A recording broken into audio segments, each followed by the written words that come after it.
Les contes des frères Grimm, la reine des abeilles.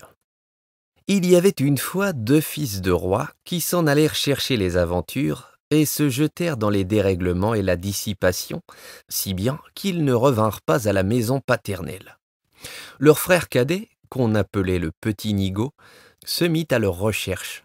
Mais quand il les eut retrouvés, ils se moquèrent de lui, qui, dans sa simplicité, prétendait se diriger dans un monde où ils s'étaient perdus tous deux, eux qui avaient bien plus d'esprit que lui.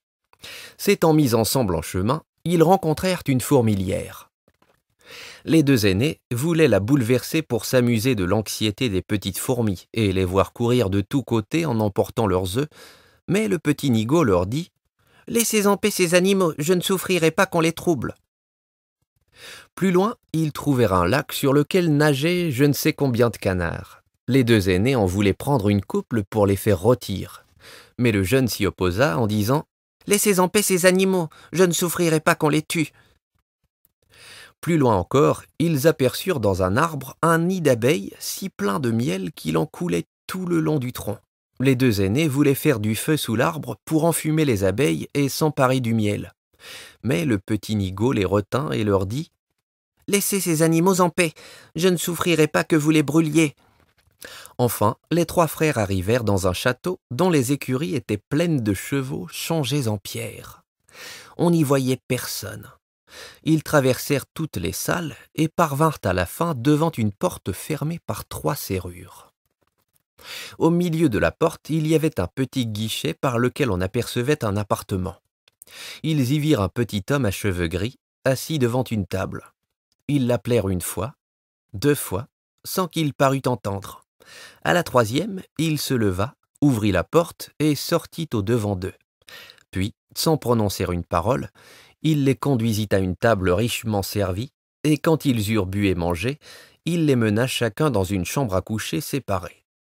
Le lendemain matin, le petit vieillard vint à l'aîné des frères, et lui faisant signe de le suivre, il le conduisit devant une table de pierre, sur laquelle étaient écrites 3 épreuves dont il fallait venir à bout pour désenchanter le château. La première était de chercher dans la mousse, au milieu des bois, les 1000 perles de la princesse qu'on y avait semées, et si le chercheur ne les avait pas trouvées toutes avant le coucher du soleil, sans qu'il en manquât une seule, il serait changé en pierre.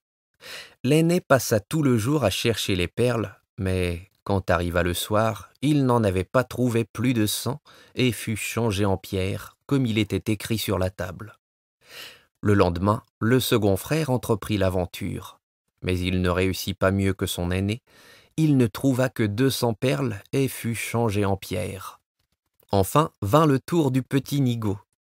Il chercha les perles dans la mousse, mais comme c'était bien difficile et bien long, il s'assit sur une pierre et se mit à pleurer. Il en était là quand le roi des fourmis, auquel il avait sauvé la vie, arriva avec 5000 de ses sujets. Et il ne fallut qu'un instant à ces petits animaux pour trouver toutes les perles et les réunir en un seul tas.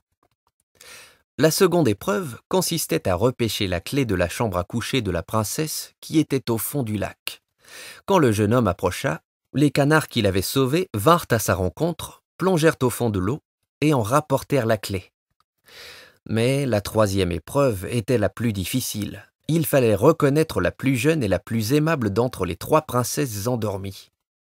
Elles se ressemblaient parfaitement, et la seule chose qui les distinguât était qu'avant de s'endormir, l'aînée avait mangé un morceau de sucre, tandis que la seconde avait bu une gorgée de sirop, et que la 3e avait pris une cuillerée de miel.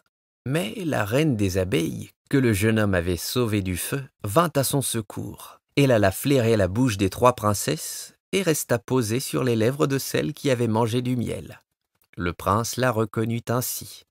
Alors, l'enchantement étant détruit, le château fut tiré de son sommeil magique, et tous ceux qui étaient changés en pierre reprirent la forme humaine.